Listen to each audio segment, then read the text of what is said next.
gonna make rice pudding. This is my favorite rice pudding recipe. It's simple, it's easy, and it can be made vegan. And rice pudding is gluten-free, naturally. You don't have to do anything, so I love that. So it's gonna start with arborio rice. I'm making a 4 times batch of this, so it's gonna be 2 cups.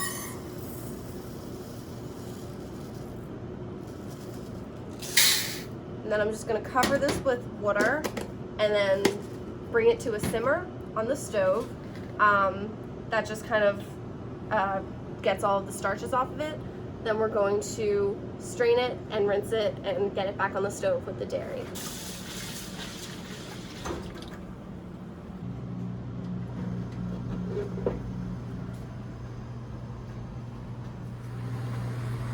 Okay, so we're ready to come off. We don't really want this to cook right now.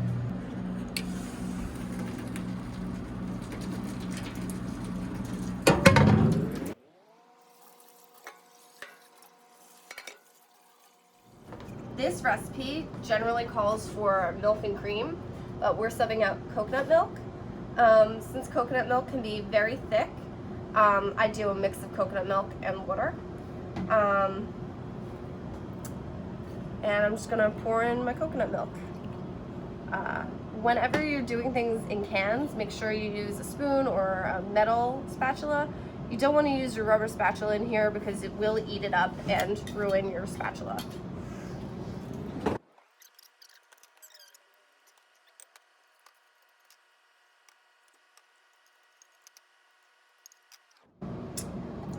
Now make sure you save all of your coconut milk cans because I'm going to pour my water in here and I'm going to mix it all around so that I get it as much as coconutty as I can.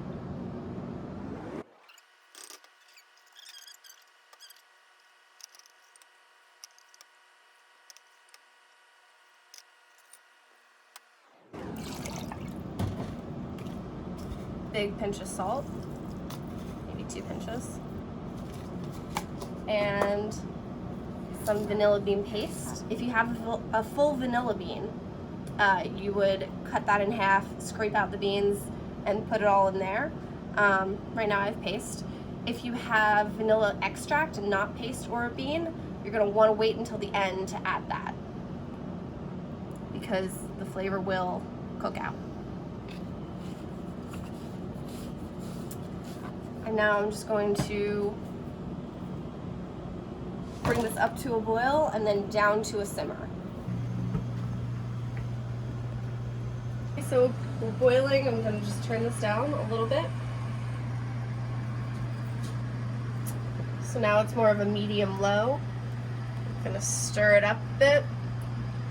And I'm just going to stir it every few minutes. This kind of just takes a while. The way you're going to check it is when the rice is cooked, kind of an al dente cooked, you're going to add in your sugar, but not until then. One time I made rice pudding and I didn't realize that, and I added the sugar at the beginning, and my rice never cooked, but I ended up with a really nice dulce de leche. Okay, so this has been going for a little while at a simmer. It's getting thicker. I've been stirring regularly, and now I'm just going to take a spoon and check the texture. There's no sugar in this. It won't taste particularly good.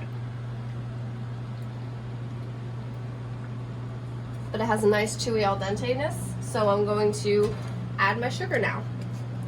You can see this is thickening up even as we just took it off. You're gonna pull off your rice pudding as soon as the rice is al dente, and then we're gonna add our sugar. I like dark brown sugar when I'm doing the chocolate recipe, and I'm gonna add about 1.5 cups of sugar and 3/4 cup of cocoa powder. Now this is a recipe that I definitely recommend messing around with the amount of cocoa powder and sugar to the taste that you like.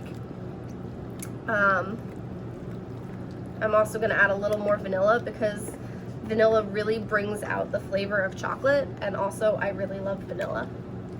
So I'm just going to mix this all in And you see it's not exactly thick enough for rice pudding, but when this cools, it's gonna thicken up. And I think that I don't want it to be any thicker than this, so I'm not going to cook it any further. If it was any thinner, I might cook it a little bit, but the rice is gonna continue absorbing all of the liquid for a while. So as this cools down, I'm gonna keep mixing it. And if I see it getting too thick, I'm gonna just add a little bit of water. It's easier to do it as it cools than like after it's completely cool, because it'll be really stiff at that point. If you're doing the regular recipe with dairy, you can also make up some whipped cream and fold that in, which is, I believe, what the original recipe calls for. I like this a little better, but I think that messing around with recipes and figuring out how to make them your own and catering them to your taste is, you know, the fun part of baking. So, I'm gonna add a little more vanilla extract. And then I'm gonna just taste this, and that's all there is. You're gonna cool it down. When you cool it down, you're going to press some plastic wrap to the surface so that it doesn't form a skin. Unless you want it to form a skin, which is a choice. Choices.